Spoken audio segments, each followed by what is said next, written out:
Alloh taoloni tanish bu ko'p marta ta'kidlab aytganimizdek, Allohning dinini bilish bilan teng bo'lgan bir amal.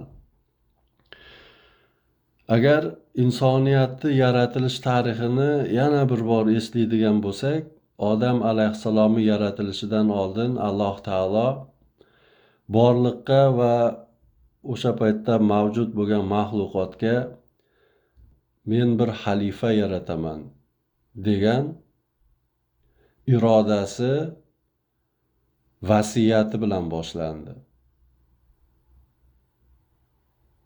Va Odam alayhissalom yaratildi. Alloh taolo farishtalarga buyurdiki, men odamni yaratgandan so'ng, unga ruhimdan uflaganimdan so'ng, unga sajda holatda yiqilinglar dedi.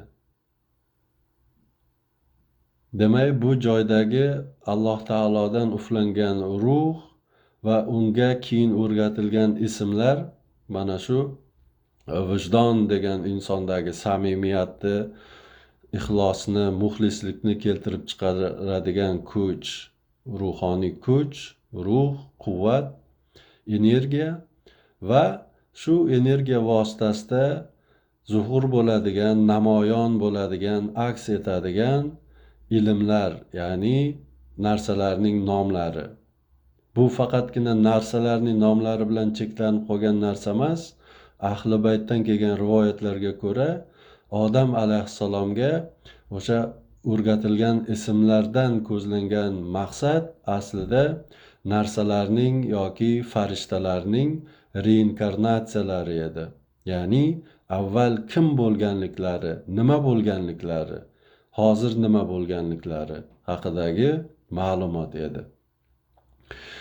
Bundan tashqari Odam alayhissalom farishtalar unga sajda qilganlardan keyin yer yuzining aslida va olamlarning xalifasiga aylandi. Nega? Chunki u avvalambor Alloh tarafidan vasiyat qilingan edi, ya'ni uning kelishi bashorat qilingan edi, bildirilgan edi. Bu men yer yuzida bir xalifa o'rnataman degan Allohning kalomi bilan sobit bo'ldi. Ikkinchisi, men unga ruhimdan uflaganimda unga sajda qilib yiqilinglar amri bo'ldi va bu nimani dalolat qiladi? Men odam turgan mavqeda yoki sizlar turgan mavqeda o'zimning ruhimdan bir ruh mujassam qilaman va o'sha ruh sizning darajangizda mening namoyondam, mening vakilim bo'ladi degan ma'noga to'g'ri kelardi. Shu sababli farishtalar barchasi Odam alayhissalomga sajda qildi, chunki Odam alayhissalomda Alloh taoloning ruhi bor edi. Chunki Odam alayhissalom Alloh taoloning suratida yaratilgan edi. Rahmonning suratida yaratilgan edi. Mana shu surat Odam alayhissalomga ufurilgan Allohning ruhi edi. Bu ruh Alloh taoloning ismlarining tajallilaridan iborat deymiz. Ya'ni Alloh taoloning aslida son sanoqsiz ismlari bor, ammo bizga bildirilgan 99 ta ismga yetib kelgan ismlar bor. Bular asosi Qur'oni Karimda zikr qilingan ismlardan iborat. Ammo shu bilan birga payg'ambar sollallohu alayhi va sallam boshqa hadislarida yoki sahobalar orqali yetib kelgan duolar orqali ham Alloh taoloning boshqa ko'plagan sifatlari mavjudligini bilamiz. Biz buni 176 ta ismi va sifatlarini ro'yxatini tuzib qo'yganmiz. Undan tashqari 100 dan ortiq ismining ma'nolari va insonga yer yuzida hayotligi chog'ida bu ismlar qanday faoliyat yuritish kerakligiga dalolat qiladi degan izohlar bilan berilgan. Demak, bu ismlar Alloh taoloning aslida parda, ya'ni Muhammad sallallohu alayhi va sallam Miroj yoki Isro degan hodisada barcha borliqdagi mavjud maxluqotlardan ham o'ta yoki hatto farishtalar, hatto Jabroil alayhissalom ham yeta olmagan bir mavqe darajaga payg'ambar sallallohu alayhi vasallam erishganligi va u joyda bir parda bo'lganligi, bu pardadan u kishi o'tolmaganligi yoki orada bir parda borligi aytiladi. Ahli baytdan kelgan rivoyatlarga ko'ra, mana shu parda aslida Alloh taoloning ismlarining, sifatlarining tajallilaridir. Alloh taolo har bir narsani yaratishdan oldin bir yorug'lik yaratdi va undan uning akslarini, soyalarini yaratdi. Mana shu ilk yaratilgan narsa Alloh taoloning ismlari edi. Uning ismlarining ulug'lanishi, masalan, subhanalloh, alhamdulillah kabi iboralar, mana shular Alloh taoloning ilk aytgan kalomlari edi va bu narsalar mana shu Allohni qurshab, uni atrofida bir parda hosil qildi. Mana shu parda faqatgina payg'ambarimiz Muhammad sallallohu alayhi vasallam unga kelganda parda holiga erishgan ilk inson bo'ldi. Ya'ni o'sha parda, biz aytayotgan Alloh taoloning ismlarining tajallilari degan narsa bilan Muhammad sallallohu alayhi vasallam ruhi, u kishining nafsi birlashdi va pardaga aylandi. Shu sababli payg'ambar sallallohu alayhi vasallamni barcha olamlar ustida benihoya katta o'rni va ahamiyati bor. Chunki u kishida mana shu Allohning ismlari eng yuqori va komil saviyada mujassam bo'lgan edi, tashkil topgan edi Alloh taoloning ismlari. Demak, Alloh taoloning o'sha uflangan ruhining eng kamolatga erishgan shakli bizning payg'ambarimiz Muhammad sallallohu alayhi vasallamga nasib qilgan. Shu sababli biz yuqorida aytgan Alloh insonni Rahmon yoki Allohning suratida yaratdi degan hadisi ma'nosini mana shu yerda topamiz. Bu nafaqat hadis, balki Injil va Tavrotda ham kelgan iboralar mana shu narsa. Ya'ni bu qat'iy shaklda ibrohimiy dinlarda o'zining qat'iy asosiga, isbotiga ega bo'lgan narsa. Mana shu ismlarning majmuasi aslida har bir insonda tashkil topadi. Ammo inson bu ismlarga ko'proq e'tibor berib, ularni chuqurroq o'rganishlari kerak bo'ladi. Chunki o'sha ismlarni o'zingizda zohir qilishga, aks ettirishga harakat qilish orqali aslida inson darhaqiqat uni Alloh suratida yaratgan o'sha zotga yaqinlashishga sabab bo'ladi. Ya'ni insonning Allohga yaqinlashishi insonning Allohning sifatlarini o'rganish va o'sha sifatlarni kundalik hayotida ishlatishga harakat qilishi bilan chambarchas bog'liq bo'lgan narsa. Allohning ism va sifatlarini bilmasdan turib, uni tanimasdan turib unga yaqinlashib bo'lmaydi.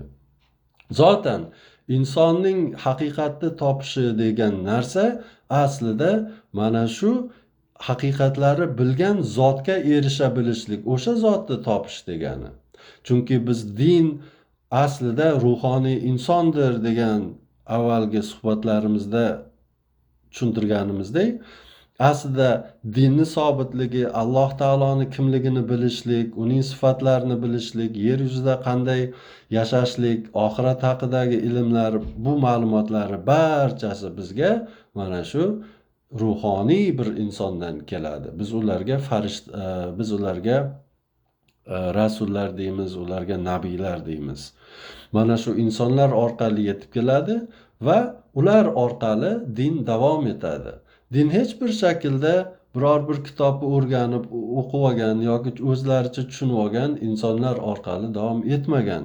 Bu qat'iy shaklda ibrohimiy dinlarda tanqid qilinadigan amallardan iborat. Chunki Alloh taolo aytadiki, Alloh yer yuzida insonlarning ishlarini ham, koinotda ishini ham Alloh taolo bajaradi. Endi Alloh taolo bu ishlarni qanday bajaradi? Bevosita o'zi kelgan holda, moddiy bir shaklga ko'ringan holda bajaradimi? Yo'q. alloh taolo bu e, kabi ifodalarga sig'maydigan buyuk bir zot. Biz uni hech bir shaklda qudratini anglab yetolmaymiz, uni chegarasini tushuna olmaymiz. Shu qadar yuksak bir zot. Alloh taolo o'z amrlarini doimo keyingi darajadagi o'ziga eng yaqin shaklda masofa qat etgan yoki unga o'xshagan sifat, ism va sifatlari bilan sifatlangan maxluqotlarga beradi. Xuddi masalan koinotdagi ko'p ishlar maloiklar, masalan Jabroil alayhissalom, Mikoil alayhissalom, Isrofil alayhissalom, Azroil alayhissalom deb ataladigan farishtalar va undan ham ko'proq bo'lgan, aslida juda ko'plagan farishtalar orqali bajariladi. Bu sobit bo'lgan narsa. Endi yer yuzidagi narsalar esa o'sha Alloh taoloni ismlari eng go'zal mujassam bo'lgan zotlar, ya'ni payg'ambarlar, rasullar, Allohga yaqinlashgan avliyo zotlar orqali bajariladi. Demak, inson bilim olish uchun, Allohni tanish uchun avvalambor u insonlarni tanishi kerak bo'ladi. Chunki u insonlargina sizga Alloh taoloni buyukligini, Allohni kimligini, unga qanday ibodat qilinishini va boshqa ko'p narsalarni u kishilargina o'rgatadi. Demak, haqiqat izlashi ham ma'nosi aslida inson uchun bir murshidi komilni topish yoki bir mahdiyni, hidoyatga yo'naltirguvchi bir zotni topishdan iborat. Har bir insonning hayoti aynan mana shunday bir zotni topishdan iborat. Bir kitobni topishdan iborat emas. Yashirinib yotgan bir qandaydir narsa, xazinalari topishdan iborat emas. Balki tirik bo'lgan o'sha Allohning ruhi yuklangan zotni izlab topish va undangina dinni, Allohni, insonni o'zligini, jamiyatni va qolgan har bir narsani ilmini o'rganish yotadi. Endi shu yerda qisqa pauza qilib men savol olaman, savollar bo'lsa beringlar.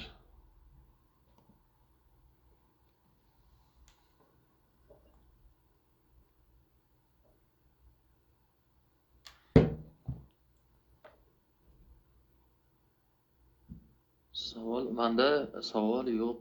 Hammasi aniq, tushunarli, mantiqiy, nimaga izchillikka ega hammasi. Mana shu narsa yo'q edi. Mana shu mantiqiy izchillik, aniqlik yo'q edi. Hammasi tushunarli.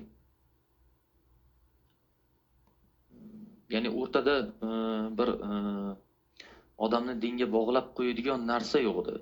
Misol, odam kitob olib o'qigani bilan uni o'zi xohlagancha tushunadi, o'zi nafsi qanaqangi tushuntirsa odam shunday tushunib ketadi-da baribir. Yoki aytaylik, o'sha virtual internetda olamdan bir qaysidir domlani kuzatadimi, u orqali ham bo'lmaydi. Ya'ni aniq bir real hayotda ko'rishib, bayat berib, o'sha imomga ana shu narsa aniq bir mustahkam bir mantiqiy izchillikni hosil qiladi. Ana shu narsa yo'q edi. Ana shu narsani tushunmasdim. Hozir ancha aniqlik kiritildi. Savolim yo'q. Hozir mantiqiy bog'liqlik deganda aynan qaysi joyining qaysi joy bilan bog'liqligini aytdingiz? Dinni Allohdan o'sha to'g'ri, misol uchun oddiy odamlarga kelishini aytmoqchi edim. Ya'ni payg'ambarlar, rasullar orqali. Birinchi o'zi o'sha farishtalar bo'lsa, Jabroil alayhissalomdan payg'ambarlarga, payg'ambarlardan ularning vorislariga, ya'ni vakillariga, ulardan keyin o'sha jamoatlarga. Shunaqangi izchillik, ya'ni ketma-ketlikdagi zanjirni bilmasdim. Tushunarli. Aslida mana shu zanjir biz har doim takrorlaydigan uzilmas bir zanjir deb aytamiz ko'pincha. Bu biz tushuntirayotgan ta'limot uzilmaydigan zanjir. Nega? Chunki ahli sunna val jamoa uzilgan zanjir. To boshidan uzilgan bir zanjir bular. Nega deganingizda, payg'ambar sollallohu alayhi vasallamning vafotlaridan so'ng bular aytadi, payg'ambarlik boyagi oyat bor-da, payg'ambar alayhissalom shu nabiylari so'ngi degan. Ana o'shani oladi, bo'ldi. Endi mana shu oyat bilan butun Alloh taoloni rahmati, shafqati, insoniyatga cheksiz hidoyati kabi narsalari umuman burchakka surib qo'yadigan bir aqida rivojlantirdi bular. Ya'ni dinni asosi buzildi o'sha joyi o'zida, dindan uzilgan joyi o'sha yer edi. Chunki mana minglarcha, balki 10 minglarcha yil bo'lgandir odam alayhissalomni kelgandan buyon. Uni aniq biz bilolmaymiz, balki 100 minglarcha yillar bo'lgandir. Endi qarang, shuncha yillar davomida uzilmagan bir zanjir bo'lib kelganda, odam alayhissalomdan beri uzilmagan bir zanjir qandaydir sabablarga ko'ra mana shu 1000 yil, 1400 yil oldin hozirgi odamlar gapiga ko'ra uzildi. Qolgani endi bu yog'i anarxiya, yovvoyi hayot xullas. Jungli nima deydi uni? O'sha jungli qonunlari o'tadigan bir hayotga aylantirishga harakat bor. Ko'ryapsizmi? Mana shu dinni buzilishi. Endi Shia deganda Shia to'g'ri keladi. Ular aytadi, yo'q, undan keyin yana 12 ta imomimiz bor edi. Lekin bular ham 12-imomga kelganda bular ham uziladi. Bizi uzilmasligimizning sababi biz aytamiz, yo'q, 12 imomdan keyin uzilgan yo'q. Sizlar xuddi ahli sunna val jamoani qilgan ishini, yahudiylarni qilgan ishini, nasroniylarni qilgan ishlarini qilyapsizlar. Alloh cheksiz hidoyat sohibi, u hidoyatini hech qachon insoniyatdan uzib kesib qo'ymagan. 12 ta imomdan keyin 12 ta mahdiy keladi deymiz. Undan keyin 12 ta hodiy keladi. Undan keyin yana 12 ta boshqa keladi. Farqi yo'q. Bu uzilmaydigan zanjir, ko'ryapsizmi? Va biz buni uzilmasligini, bu zanjir halqalarini boshlarini keltirib, Qur'on, hadis, Injil va Tavrotdan bularni isbotlarini keltirishimiz bilan mustahkamlanadigan narsa. Odam alayhissalom masalan hikoyasida Hobil, Shiz yoki Ibrohim alayhissalom hikoyasida uni u kishini katta otalari bo'lgan Idris alayhissalomga bog'lanadi. Bu bog'liqlari hammasini aniq qilib ko'rsatib berganmiz. Endi nimaga bu mana shu narsa aynan dinning DNKsi? Nimaga? Chunki biz aytganimizdek, din bu ruhoniy inson degani, ya'ni Allohning ruhi mujassam bo'lgan, uning ismlari to'liq shaklda kamolotga erishgan va bir ma'naviy darajaga yuksalgan insonlarga ergashish orqali. Dinning asosi shu. Zotan yer yuzida ilk paydo bo'lgan saltanat teokratiyaga asoslangan saltanat. Chunki ilk podshoh Alloh tarafidan tayinlangan, kelishi va'da qilingan, ruhini uflagan, o'zi ilm o'rgatgan bir podshoh, xalifa. Hozirgi jamiyat nega bunaqa bo'lib qoldi desangiz, hozirgi jamiyat o'sha xalifaning yiqilishi va hukumat, hokimiyat iblisning avlodlariga o'tishi bilan bog'liq bo'lgan bir jangu jadal. Hozir yer yuzida bo'layotgan narsa. Shu sababli ular teokratiyaning mutlaq dushmani.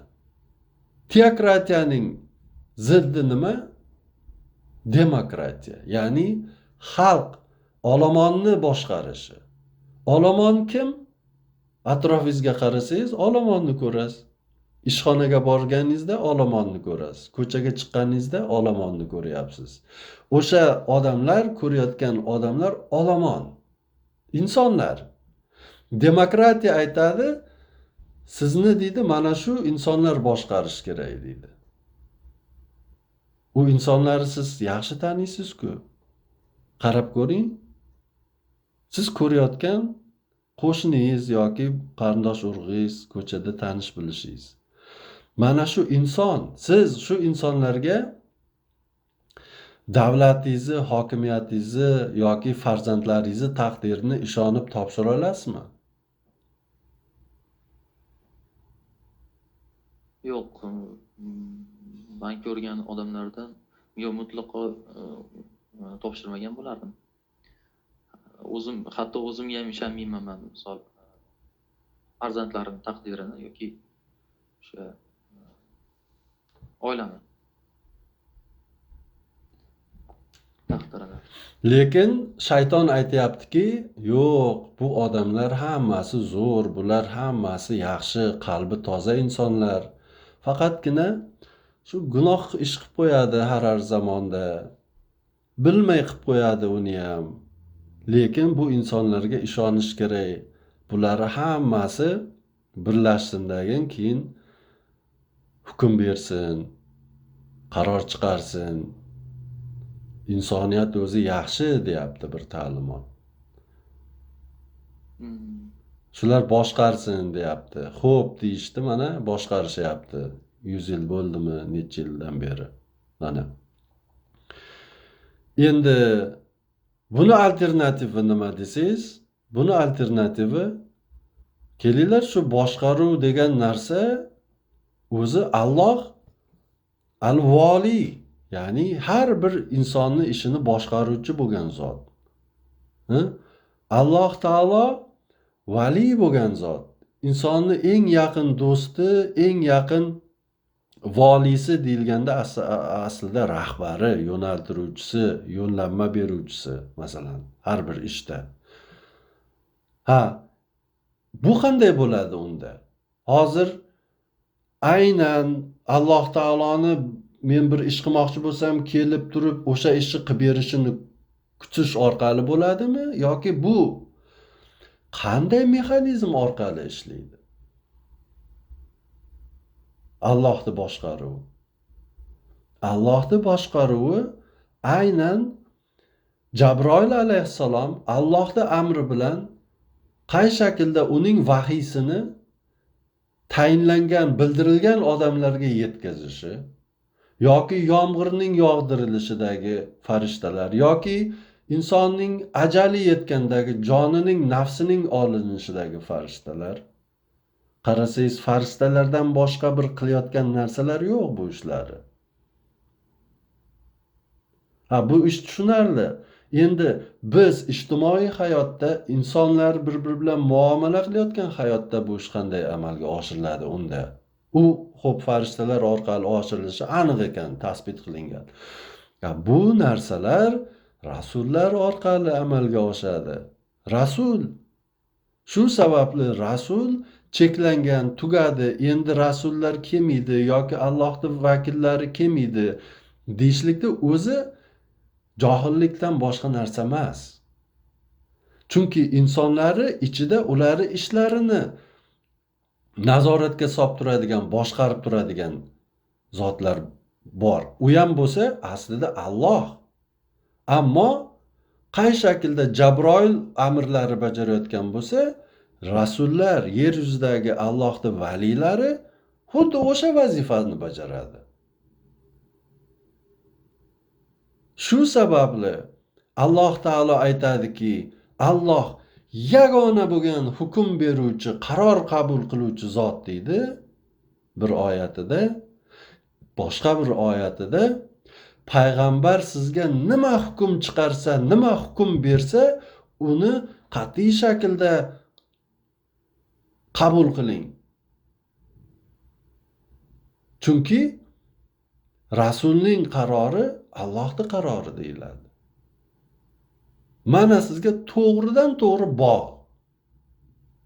Demak, yer yuzida bo'layotgan boshqaruv ishlarida yoki qilinayotgan amallari Alloh qanday boshqaradi degan savol al-vakil yoki Alloh taolo al-voliy masalan. Ya'ni voliy degani gubernator deganida, unday qo'pol tarjima qilib aytganda, boshqaruvchi. Nimani boshqaradi u? İnsanları ishlarini boshqaradi. Xo'p, qanday qilib boshqaradi? Demak, oramizdagi valiylari orqali boshqarar ekan. Chunki o'sha valiylar Alloh taoloni kamolatga erishgan surati. Axir Alloh taolo insonni Rahmon Alloh surati o'z suratida yaratmadimi?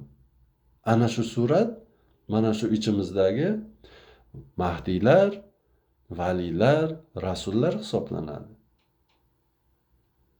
Bo'ldi, din Odam alayhissalom ham shu dinni aytgan, Nuh alayhissalom ham, Ibrohim alayhissalom ham shu dinni aytgan.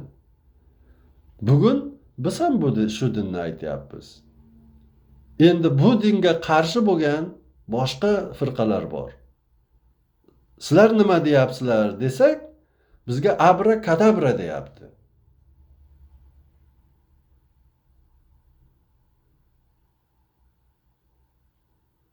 Agar Odam alayhissalomni boya aytgan hikoyasini aynan men aytgan shaklda eslab qolib, uni keyin tushunib, mana shu Mahdiyni qanday taniymiz, Allohni huzuridan kelgan zotlari qanday taniymiz degan masala ochib berilgan zotan hikoyani boshida yechim berilgan, qarang. Vasiyat qilindi, ya'ni bir oldindan bo'lmagan narsa edi, bir proyekt bor, Alloh o'shani avval bayon qildi, xabarini berdi. Bu degani bundan keyin ham har qanday xalifa Mahdiyni bilinishi shu formula asosida amalga oshadi degani. Vasiyat, iroda, bashorat birinchi. Ikkinchi nima bo'ldi? Ruh uflanishi va ilm berilishi. Ruh uflandimi? Uflandi. Ilm berildimi? Berildi. Bular berilgandan keyin sajda qilinish kerak deyildimi? Deyildi. Bu nimani ifodalaydi? Bu degani yagona har doim xalifa bor degani. Va boshqa qolganlar nima bo'lishidan qat'iy nazar unga bo'yin egishi kerak degani. Va u odam keyin nima qiladi? Alloh taoloni nomi bilan yer yuzida tavhidga asoslangan faqatgina teokrat, ya'ni Allohning hokimiyati va hukumatiga asoslangan jamiyatni barpo qiladi. Bo'ldi, formula shundan iborat. Buni sindiradigan hech kim yo'q. Bu dalilni qabul qilmayman deydigan musulmon ham yo'q. Kim la ilaha illalloh Muhammadur Rasululloh desa, bu narsani qabul qilishga majbur. Undan qochib chiqish ketish yo'li yo'q. Shu sababli mana shu zaylda biling. Ya'ni boshqaruv Alloh taolo masalan aslida hu degan zot, ya'ni u nima? Hech kim bilmaydi. Yerni kim yaratdi? Olamlarni kim yaratdi? U kim? Udir. Bo'ldi. Mana shuni ichidan chiqib ketilmaydigan bir aslida Alloh taoloning zoti kim? U qanday bir shaklda ko'rinishi mumkin yoki juda ko'p savollar bor. Bu savollar javobi shundan iborat. U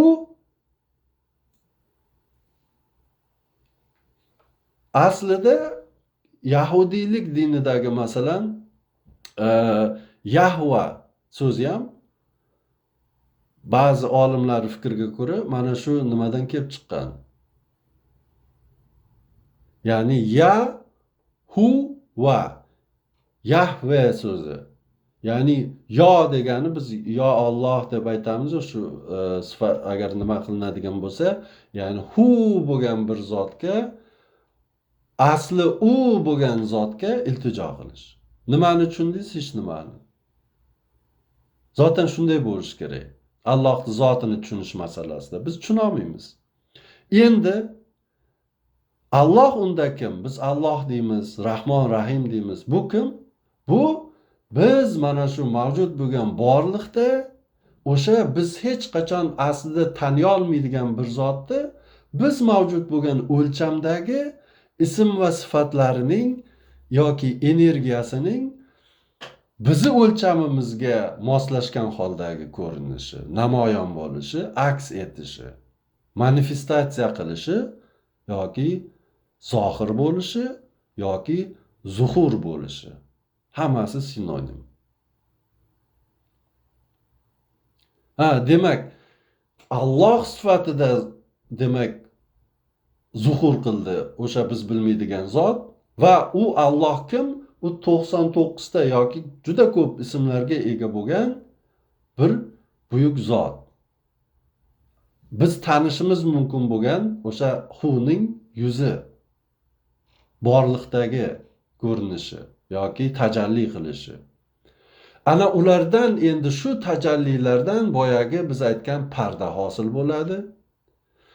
Ismlarning tajallilari Alloh taoloning zikridan parda hosil bo'ladi va bu pardaning manifestatsiyasi aks etishi xuddi masalan oynada quyoshni nurlari aks etganday borliqni qamrab olib aks etishi va borliqdagi har bir narsa mana shu nurlarning soyasidan yaratilganligini bildiradi. Nur borki, soya bor deyiladi. Ya'ni materiyani borligini sababi o'sha nuri borligidir. Agar nur bo'lmaganda materiya ham, ya'ni soya ham bo'lmagan bo'lardi. Demakki, bor bo'lgan narsani, har bir narsani asl manbai Alloh taolodir. Mana shu Alloh taolo masalan Jabroil alayhissalomdagi ruh kimniki? Quddus, Ruhul Quddus yoki boshqa farishtalardagi ham ular ham ruh. U ruhlar qayerdan? Ular ham Alloh taoloni boyagi ism sifatlarini tajallisi yoki uni ruhini tajallisi. Ularni farishtalar deb aytyapmiz. Endi yer yuzida kim? Ular payg'ambarlar, rasullar. Ular ham Alloh taoloni ruhini tajallilari. Va bu payg'ambarlar bu ruhni yana tarqata olishi mumkinmi? Albatta tarqata olishi mumkin. Ularga qachonki Alloh ruxsat bersa. Xuddi Iso alayhissalomga o'xshab. Iso alayhissalomga masalan Alloh taolo shunaqa bir ruxsat, qudrat bergan. U o'zidagi ruhni havoriylarga yuklay bilgan. Va havoriylari boshqa sohalarga jo'natganda hududlarga ular mo'jizalar ko'rsata bilgan. Bu mo'jizalarga kelgan energiyani manbai Iso alayhissalom. Iso alayhissalomdagi energiyani manbai Jabroil alayhissalom. Chunki Jabroil alayhissalomni kopiyasi Iso alayhissalom. Jabroil alayhissalomni kimni kopiyasi? Alloh taolo deb aytgan o'sha zotni boyagi ismlarni mujassam bo'lgan nurini kopiyasi.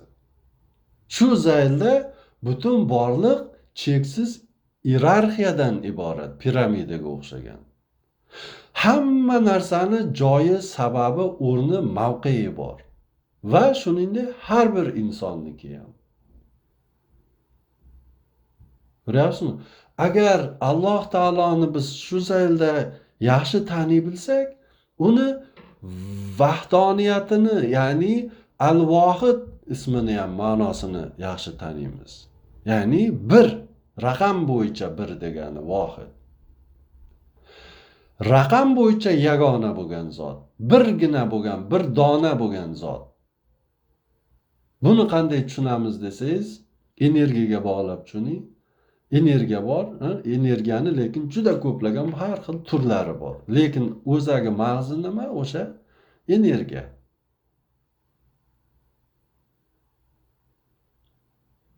Shu sababli endi buni teskari nimada qiladigan bo'lsak, Alloh taolo ham aslida biz hech qachon yetisha olmaydigan, ammo har bir o'lchamda, masalan, Biz bilmaymiz qancha o'lcham borligini haqiqiy ma'nosida 7 o'lcham bo'lishi mumkin yoki 7 o'lchammi, ya'ni son sanoqsiz ichida o'lchamlari bo'lishi mumkin.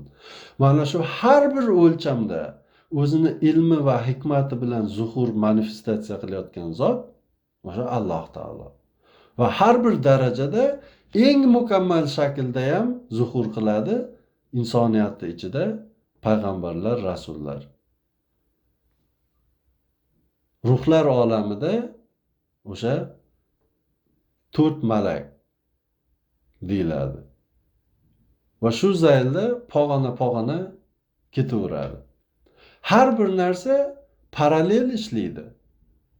Har bir bo'layotgan hodisa boshqa o'lchamlardagi hodisalari o'xshash tarafdan bir ma'lum bir o'xshashlik bilan takrorlanishidan iborat.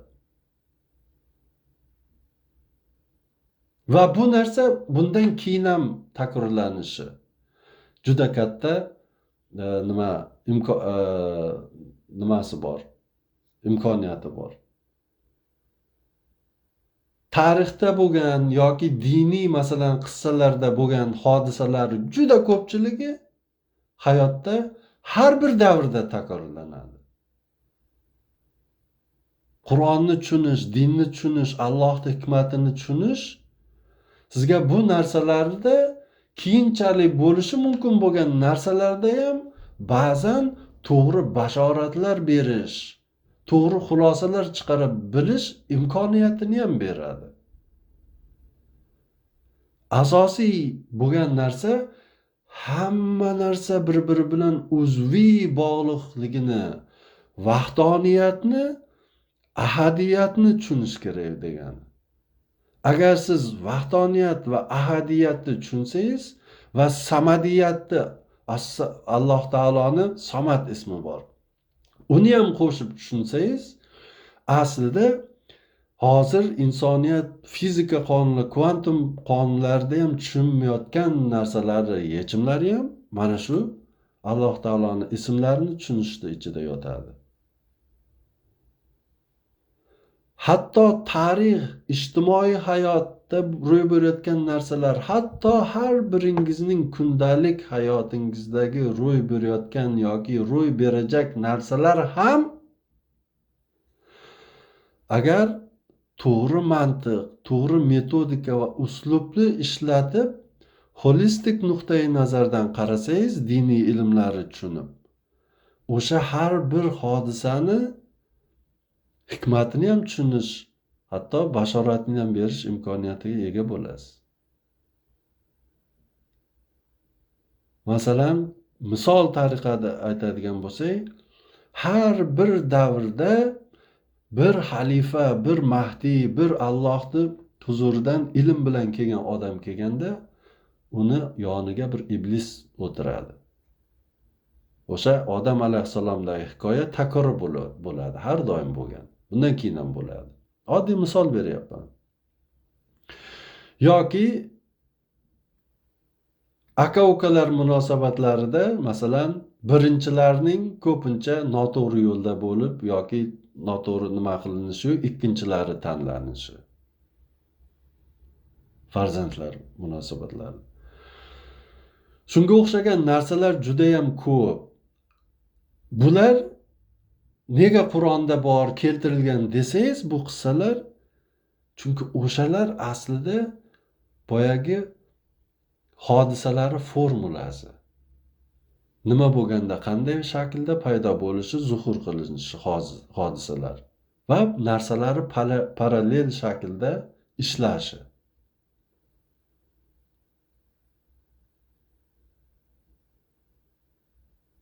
Buni ichiga karma kiradi, reinkarnatsiya kiradi. Endi buni ko'p chitadigan bo'lsa, ko'pchigandan ko'pchiydi endi bu masala. Chunki ichiga ko'p achitqi tashladim. Ammo har bir achitqini avval o'zini alohida o'rganib chiqishingiz kerak bo'ladi. Ana o'sha qanchalik ko'piradi, qanchalik boradi, o'zini o'zingiz sinab ko'rishingiz kerak. Ana undan keyin xohlaganingizcha achitqini solib, xohlagancha ko'pirtirib, xohlagan shaklga buni solish imkoniyatingiz keyin paydo bo'ladi. O'shaning uchun ilm o'rganishimiz kerak, birodarlar. Men endi ovozimni o'chirib turay, yana gapirmoqchi bo'lganlar gapirib olinglar endi.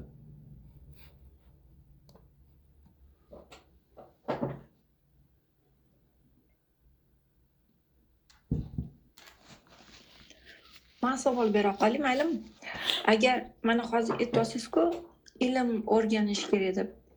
O'zi umuman olganda, hamma narsaga umumiy qaraganda mana siz nima maslahat berarsiz? Nimadan boshlash kerak?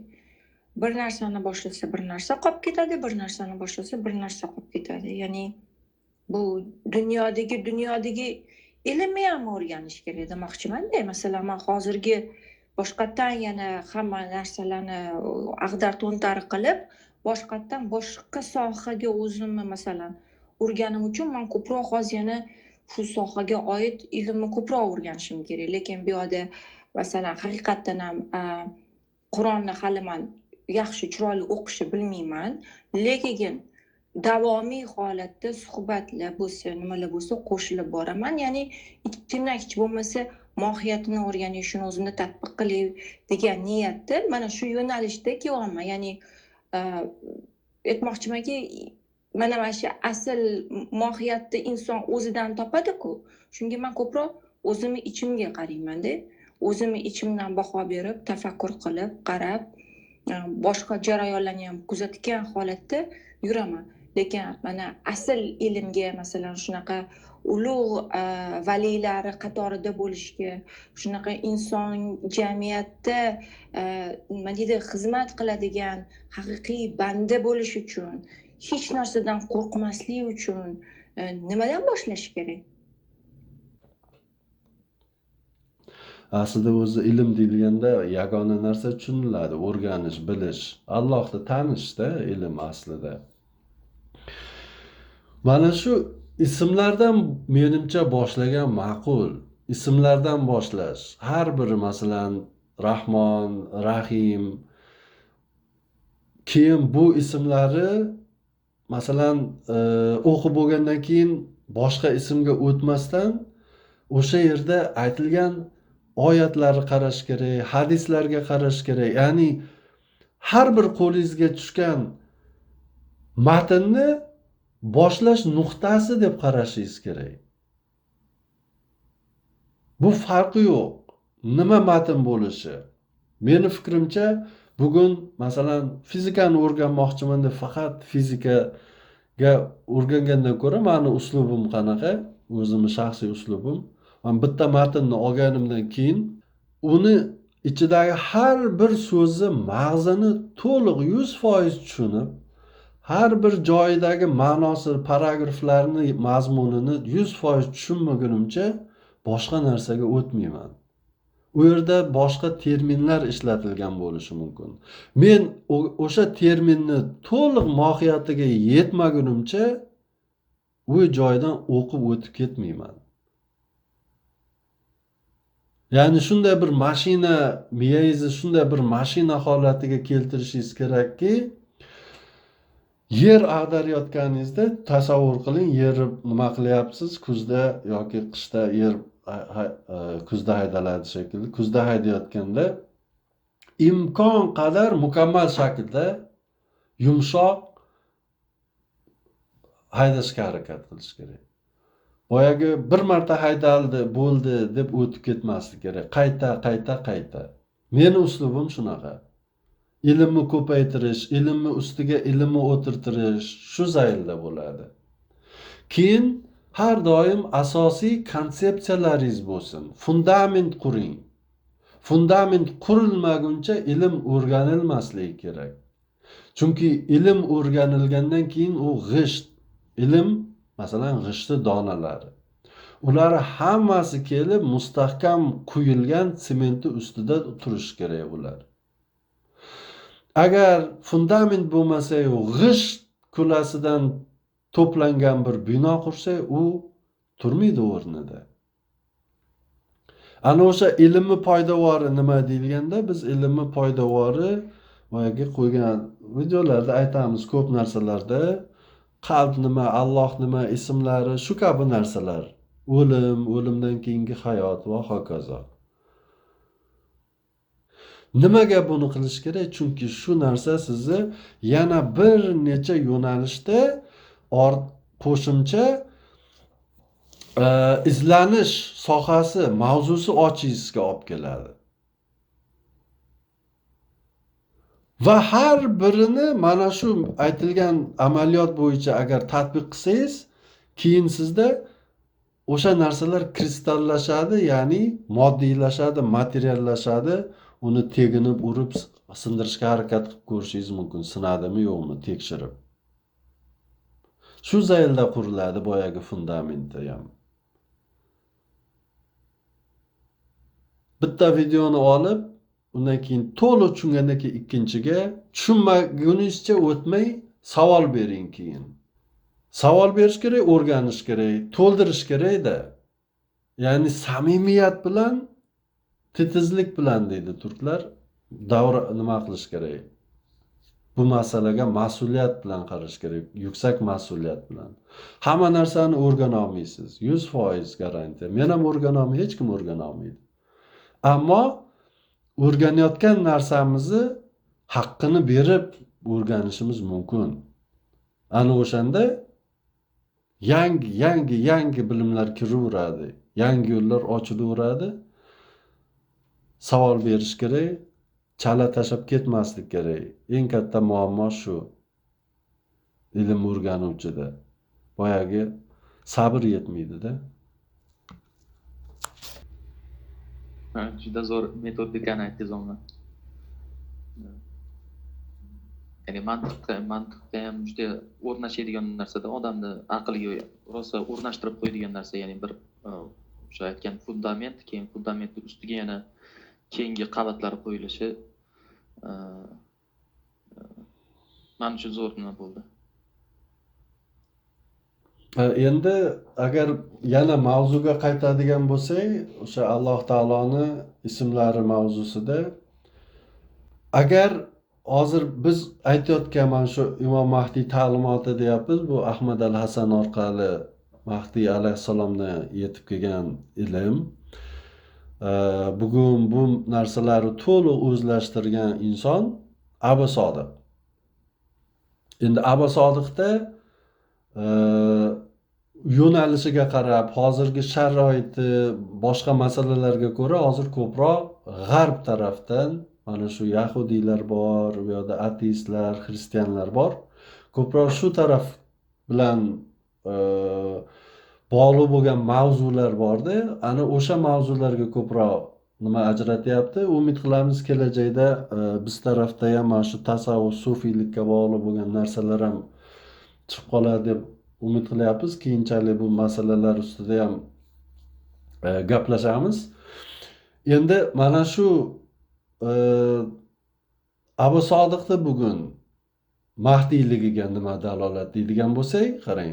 Bu kishi ham xuddi boya aytganimizdek xalifani tanish va tayinlash qonuni bo'yicha kelyapti. Nima deyapti? Odam alayhissalomni Alloh taolo aytdi-ku, men xalifa yarataman yer yuzida deb. Bu kishi aytayaptiki, men kelmasimdan oldin bashorat berildi-ku, Abdulloh keladi deb deyapti. Bu endi Shia manbalarda borda, u kishining ismi bor. Endi u aytayapti, Allohning ruhini ushlaganda, uni ismlarini, nomlarini o'rgatganimda unga sajda qilinglar deyapti-ku. Men o'sha Abdullohman va menga bay'at berasizlar deyapti. Buni ham o'sha odam alayhissalomga kelgan hujjat bilan dalillayapti. Va yana dalilim deyapti, men yagona Allohni hokimiyatiga chaqiryapman, inson hokimiyatiga emas. Bu ham dalil. Ko'ryapsizmi? Bu dalil bilan kelgan odamlarni hech bir shaklda inkor qilishi imkoniyati yo'q. Mana shu Alloh taoloni aslida har bir darajada qo'li borligini, ya'ni Allohning qo'li bilan bog'liq bo'lgan bir mavzu qo'yuvdim YouTube'ga. Allohning qo'li nima degan. Mana shu insonlar Allohning qo'llari bo'ladi. Ammo har birimiz Allohning qo'li bo'lishimiz mumkin. Xayrga boshqaradigan, yaxshilikka yo'naltiradigan. Har birimiz Allohning qilichi bo'lishimiz mumkin. Har birimiz Mahdiy bo'lishimiz mumkin. Bu yo'llar yopilmagan. Har biringiz murshid bo'lishingiz mumkin. Bu yo'l ham yopilmagan.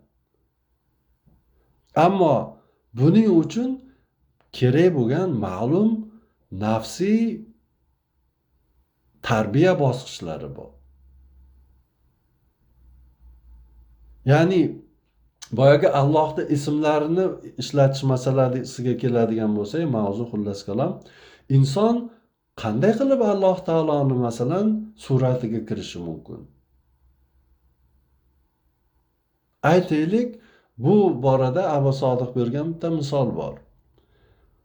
U aytayapti, siz agar kechirimli bo'lsangiz, masalan har birimiz hayotimizda ko'p balki hodisalarga duchor bo'lganmiz, ba'zan biz adolatsizlik qilganmiz, zulm qilganmiz, ba'zan bizga adolatsizlik, zulm qilingan holatlar bor. Mana shu holatlarda bu zulm aytaylik turli darajada bo'lishi mumkin.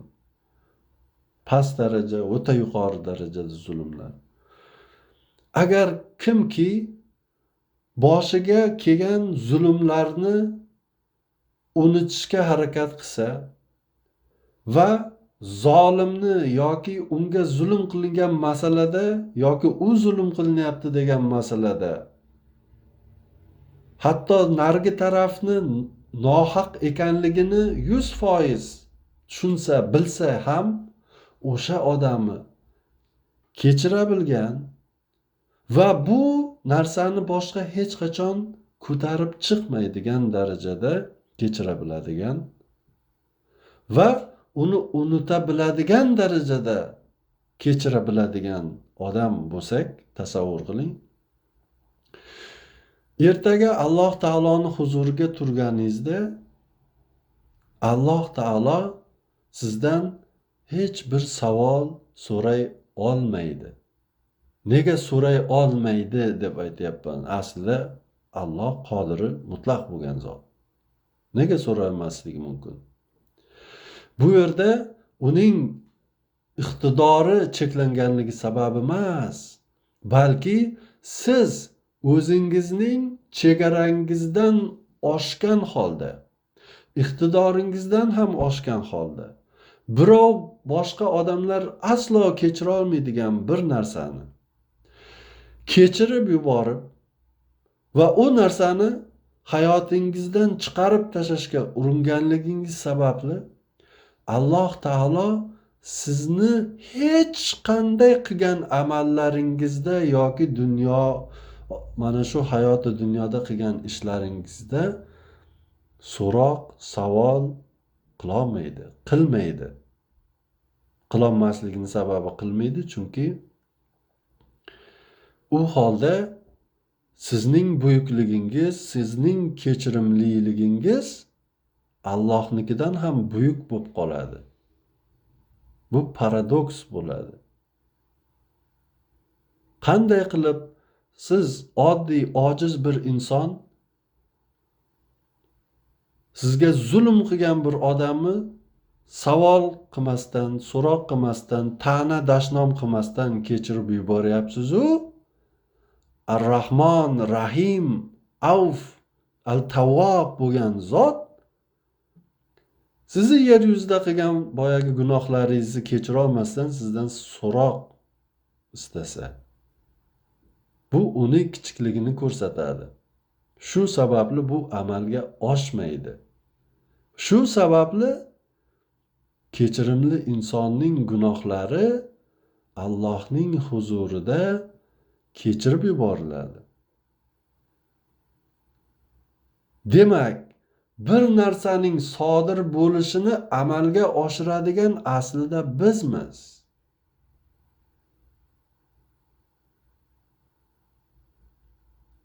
Agar bir inson tasavvur qiling, oilangiz bor yoki farzandlaringiz, bola chaqangiz bor, ortiqcha bir mol mulkingiz bor va muhtoj bir odam bor yoki bir vaziyat bor. Sizdan mulk ketishi kerak. O'sha bor mol mulkingizni ortiqchasini barchasini sotib, bu pullarni yoki boylikni boshqa birovga berib yuboradigan darajada g'animisiz?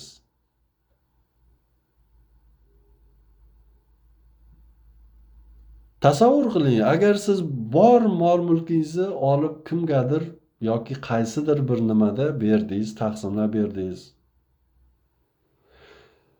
Alloh taolodan siz endi biror bir narsa so'raganingizda qanday qilib Alloh taolo sizga bermaydi?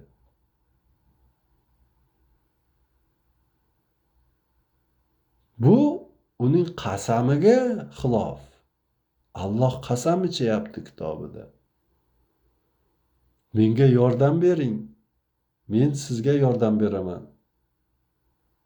Yoki Alloh taoloning yordami bilan bog'liq bo'lgan ko'p narsa bor, lekin insonlardan ham yordam so'raladi. Nimaga? Chunki o'sha so'ngida chiqadigan natijani inson o'zi qilishi kerak. Unga birov qilib bermaydi u narsani. Allohga yordam berish shu bilan bog'liq masala. O'shaning uchun agar bir inson qanchalik g'ani bo'lsa yoki oliyjanob bo'lsa, Alloh taolo ham unga shunchalik bo'ladi.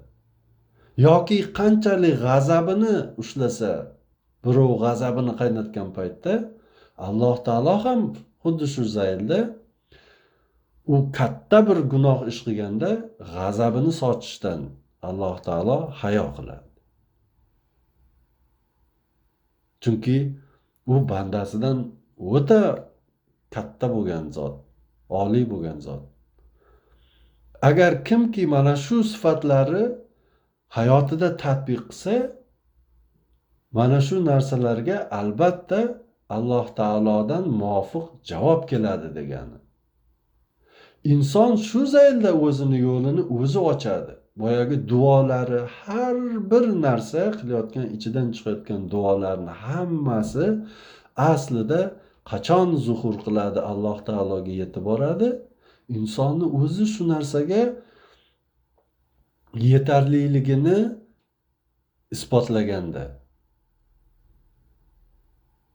Biz o'ylaymizki, faqat qo'limizni ochib ber deyish bilan Alloh taolo hamma narsani beradi deb.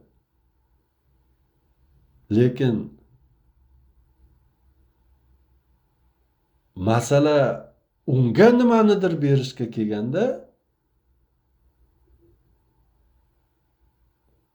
qo'llarimiz qaytib cho'ntaklarga yana qaytadi. Shu sababli birodarlar, duolari istijob bo'lishi masalasi, Alloh taologa o'xshash bo'lish yoki unga yaqinlashish masalalari, bular hammasi bizga bog'liq. Bizi qo'limizdagi narsalar. Biz harakat qilmasdan turib unga ber deyishlik o'zi adolatsizlik. Chunki tarozi muvozanati noto'g'ri turibdi. Ana bu narsalarni ham to'g'ri tushunish kerak va biz maqolalarda yozgan o'sha tagida duolar bor yoki aniq qismlar qilingan, bu ism bilan qanday yashash mumkin degan. Ana o'sha joylarni ham diqqat bilan o'qish kerak edi, keyin o'shanga nima deyish tatbiq qilishga harakat qilish kerak shu narsani. Solishtiring, keyin ismlari bir-biri bilan bog'lang. Masalan, nimaga vohid ismi har doim yoki deyarli ko'pincha qahhor ismi bilan keladi. Vohidul qahhor deydi. Bunga o'xshagan masalan ko'p joylar bor. Nimaga shunaqa? Bog'lash mumkin, tafakkur qilish mumkin.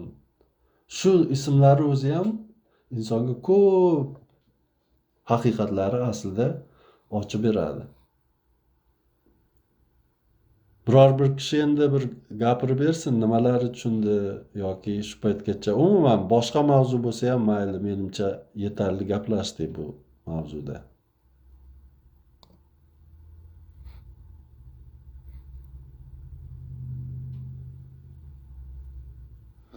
Bu aytganlaringizdan men tushunganim sinov, hammasi sinov. Ya'ni o'sha sinov mohiyatiga borib taqalyapti-da. O'sha odam qo'lida bitta tangasi bo'ladimi yoki 100 ta tangasi bo'ladimi? O'sha bittani bersa ham, 100 tani bersa ham baribir o'sha borini bergan bo'ladi. Qalbidan chiqarib borini bergan bo'ladi. Ya'ni o'sha sinovdan o'tgan bo'ladi-da, shu bilan. Boy bo'lsa ham, kambag'al bo'lsa ham. Ya'ni Xudo qalbga qaraydi degani shuligini tushundim.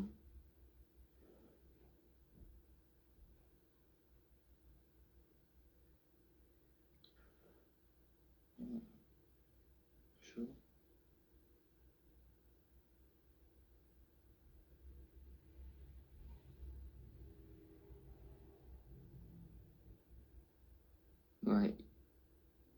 Savollar bor edi, ularda bersam bo'ladi. Bemalol beravering. Erkin mavzu bu yog'i. Bu Alloh taoloning ismlari masalasi menimcha avval ham ko'p gaplashdik, bu qo'shimcha bo'ldi-da. Endi xohlasangiz boshqa mavzularga o'taveramiz bemalol.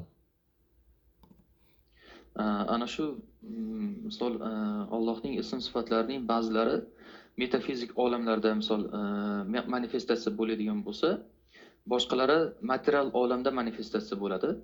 Shu haqida so'ramoqchi edim.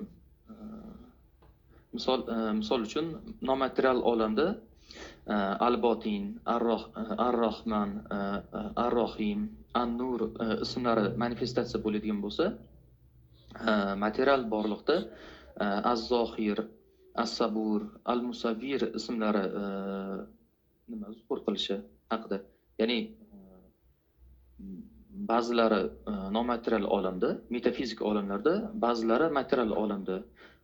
Shunaqa bo'linish bormi deb so'ramoqchi edim. Kichikroq savol. Bu masalada avvalgi olimlar ulug'iyat, rububiyat degan nimalarga, sinflarga bo'lib aytishgan. Masalan, zotiga doir bo'lgan ismlar, keyin sifatlari deb berilgan. Endi har bir ismni agar qarab chiqsangiz, u albatta har bir darajaga dohil bo'ladigan xususiyat va sifatlari bor aslida. Ya'ni qaysidir bir ism faqat shu darajaga, mavqega tegishli degan narsadan chiqib ketadi-da.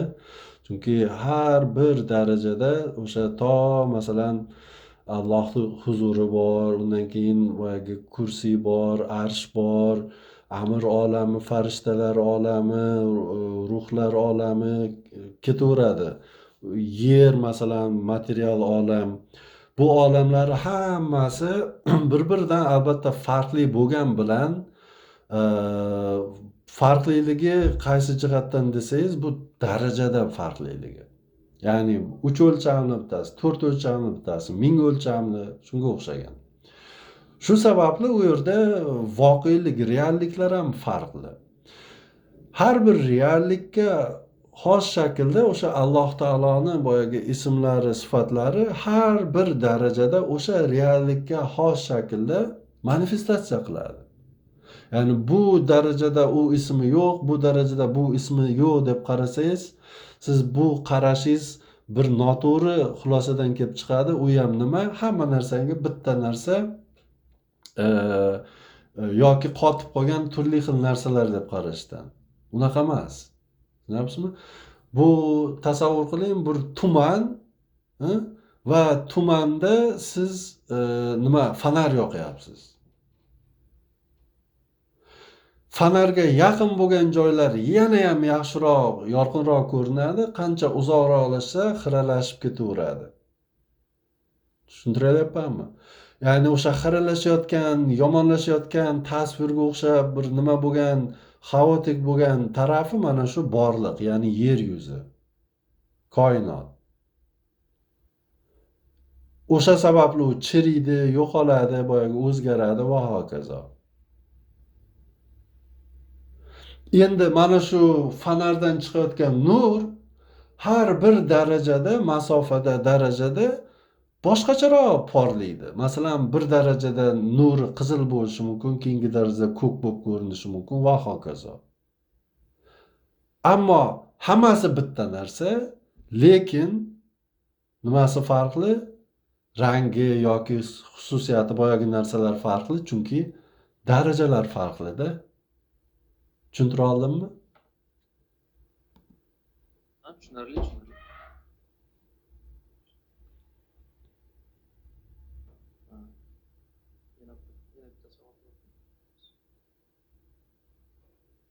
Xo'p,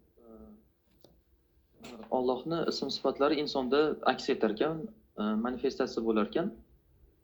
Al-Mutakabbir, Al-Jabbar ismlari ham aks etadimi insonda demoqchi edim. Aks etmaydi, shundaymi deb so'ramoqchi edim.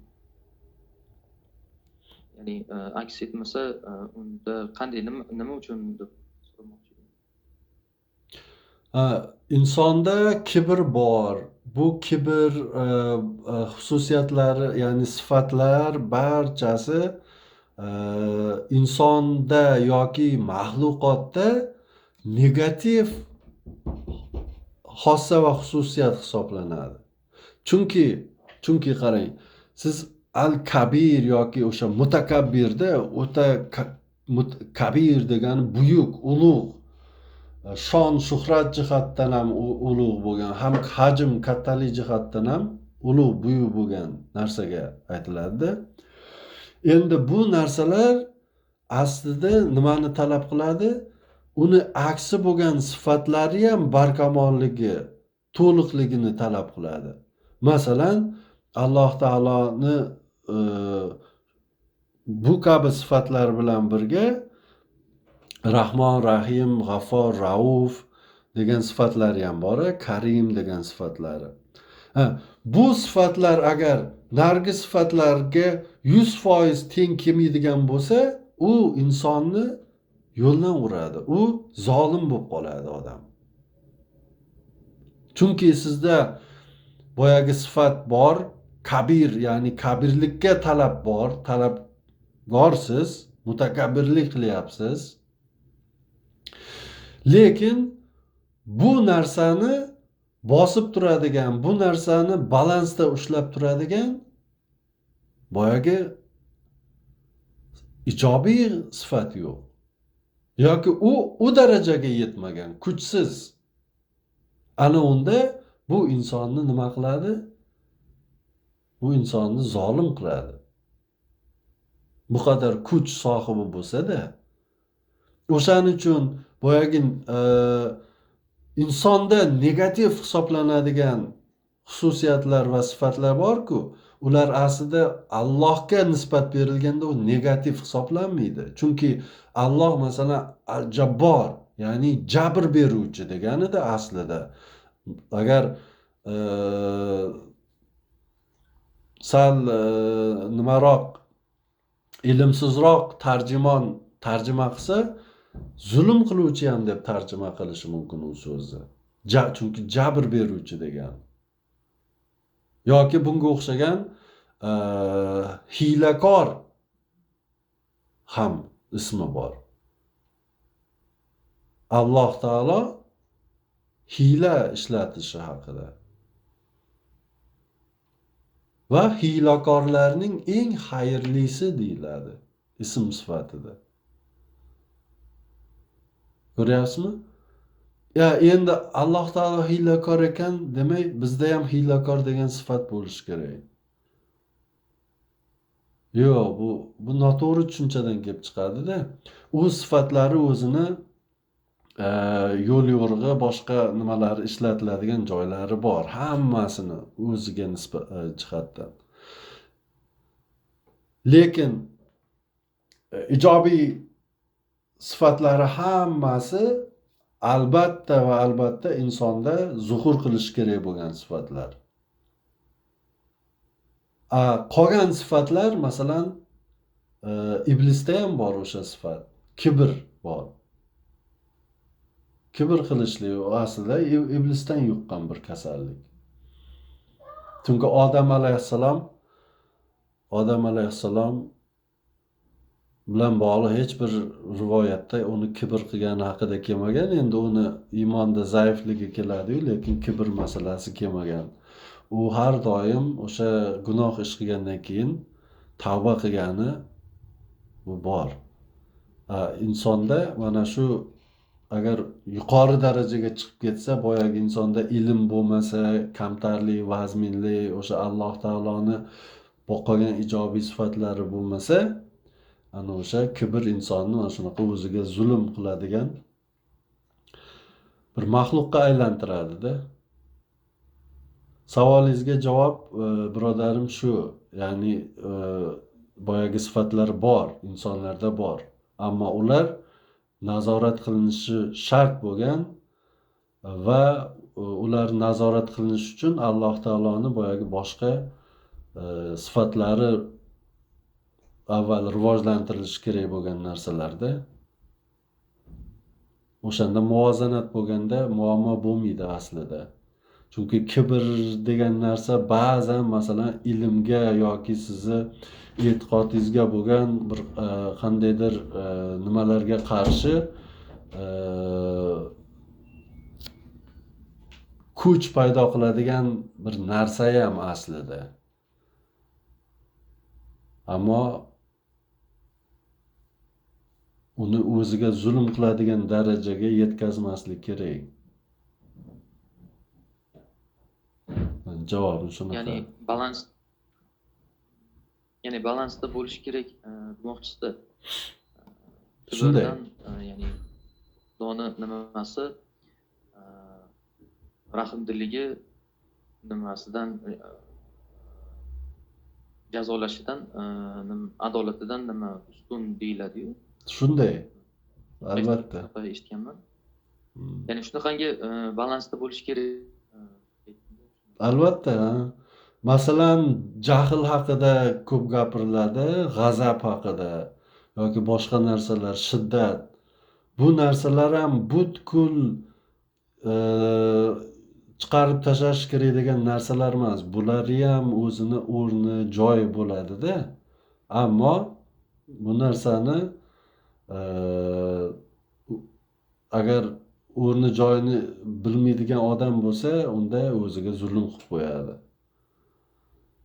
Aytaylik, shiddatni qo'llaniladigan joyi bor yoki boshqa masalalarda qat'iyat talab qilinadigan joylar bor.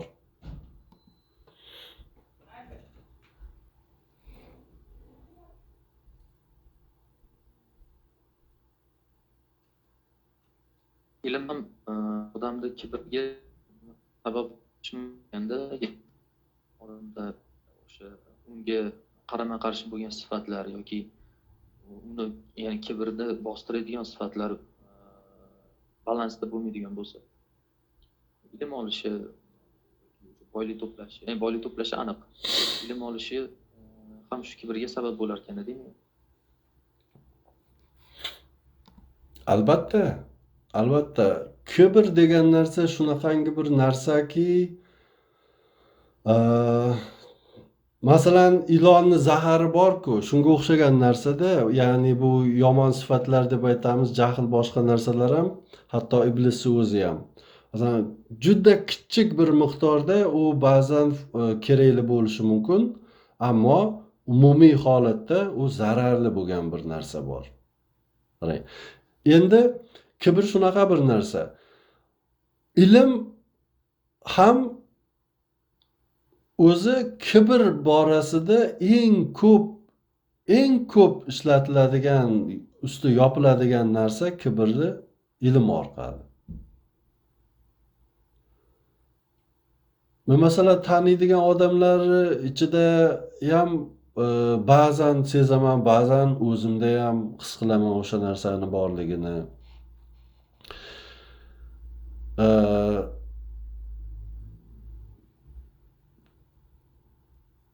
Kibr bilan birga keyin hasad degan narsa bor. Endi kibr nima desak bo'ladi? Men o'ylaymanki, o'zim shaxsan ko'p u gaplarni aytaman, masalan, bu ishni yechib berishimiz mumkin, unga yechimi bunaqa, bunisi to'g'riroq, bunisi noto'g'ri degan gaplar bo'ladi-yu. Bular ham qaysidir ma'noda kibrga kiradi-da. Xohlaysizmi, yo'qmi? Endi uni butkul chiqarib tashlash juda ham qiyin. Har qancha bir odam samimiy gapirsa ham bir necha foiz o'shaning ichida kibr bo'ladi. Lekin ba'zilarda haddan tashqari seziladi. Afsuski ko'pchilik shunaqa, 95% odamda shunaqa. Ilmli deb o'ylagan odamlaringiz 95%da kibr bor.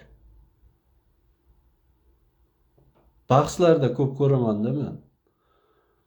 Chunki o'zlarini nimalarni olib keladi, keyin boshlari chiqolmaydigan joyga kirgandan keyin boyagi muammolar boshlanadi. Ya'ni o'ta samimiy odamni topishingiz dargumon, to'g'risi.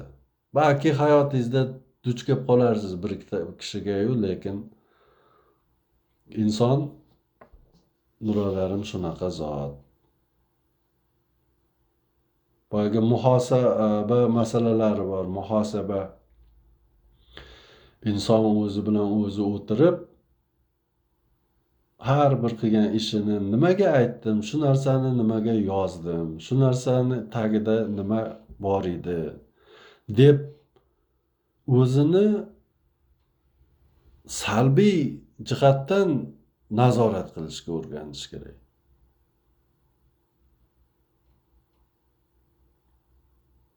Masalan, hozirgi kunda qarang-da, kuzatayotgan bo'lsangiz, O'zbekistonda yo boshqa muxolif partiyalar yig'ilib o'zicha nima qilyapti, harakat qilyapti. Partiya tuzamiz boshqa. Bu ishlar ishlamaydi. Odamlar o'ta qiyin-da tushuntirish. Nima qilishingizdan qat'iy nazar bu ishlar amalga oshmaydi deydigan odam yo'q ularga.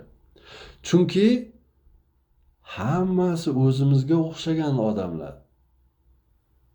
Tasavvur qiling, hammasi shunday.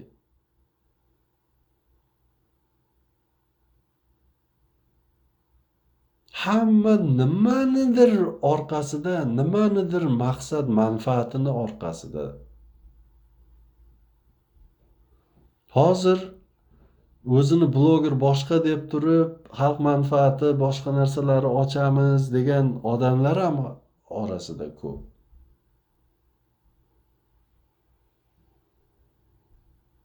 Ular ham g'aliz maqsadlar bilan kirgan. Partiya tuzamiz deydi, uni ichi ham to'la g'aliz maqsad. Ichida janjal, to'polon, so'kishlar.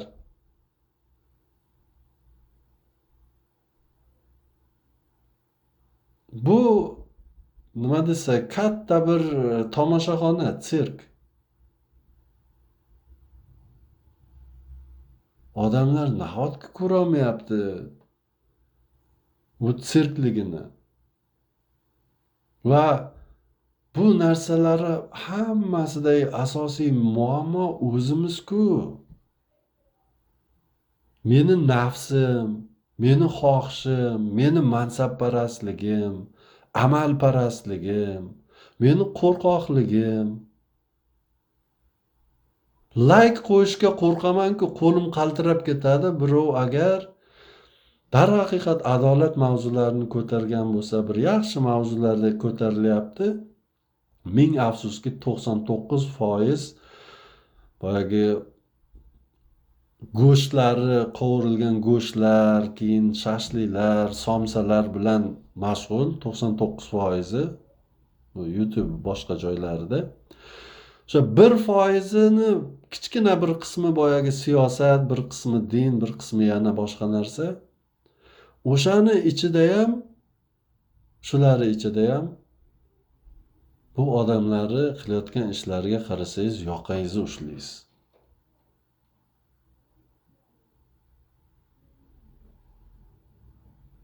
Bittasi kibr qiladi, ko'pchilik shunaqa, ko'pchiligimiz shunaqa. Darhaqiqat orada bitta ikkita odam chiqib qolsa, haq aytgan, keyin unga ikkinchi variant hasad qilinadi. Bo'ldi.